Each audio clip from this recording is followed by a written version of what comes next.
Hashtag ask doctor John Watson type చేసి మీ questions అడగండి, తప్పకుండా రిప్లై చేస్తాను. ముఠా మేస్త్రి: సార్, నా హ్యాండ్స్ మీద, ఫింగర్స్ మీద, థైస్ మీద, లెగ్స్ మీద చాలా హెయిర్ ఉంది, ఇదంతా డోనర్ ఏరియానా?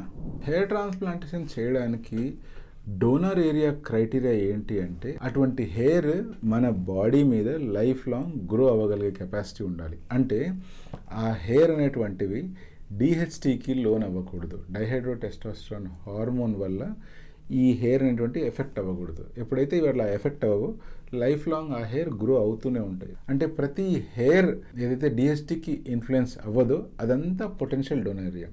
సో డిఎస్టీకి ఇన్ఫ్లుయెన్స్ అయ్యే హెయిర్ ఏంటి అంటే ఓన్లీ మన స్కాల్ప్ మీద ఉండే హెయిర్, ఫ్రంట్ నుంచి బ్యాక్ వరకు, దట్ టు సెంట్రల్ ఏరియాలో. ఈ హెయిర్ తప్పిస్తే మన బాడీలో ఏ హెయిర్ కూడా డిహెచ్టీకి ఇన్వాల్వ్ కాదు. కాబట్టి బాడీ హెయిర్ అంతా డోనర్ హెయిర్ లాగా యాక్ట్ చేస్తుంది.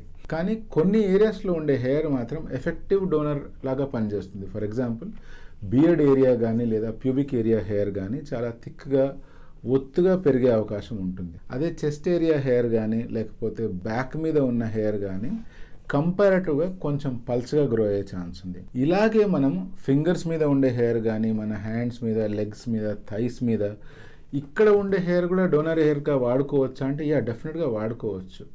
కానీ వీటి గ్రోత్ రేట్ క్రమక్రమంగా తగ్గిపోతూ ఉంటుంది. సో 100 గ్రాఫ్ట్లు ఇంప్లాంట్ చేస్తే ఎన్ని గ్రాఫ్ట్లు గ్రో అవుతాయి అనేటువంటి పర్సంటేజ్ చాలా తగ్గిపోతూ ఉంటుంది. సో నిజంగా ఇంకా ఎక్కడ డోనర్ ఏరియా లేదు అన్నప్పుడు డెఫినెట్గా లెగ్స్ నుంచి కానీ, హ్యాండ్స్ నుంచి కానీ హెయిర్ని మనం కలెక్ట్ చేసి ఇంప్లాంట్ చేసుకోవచ్చు.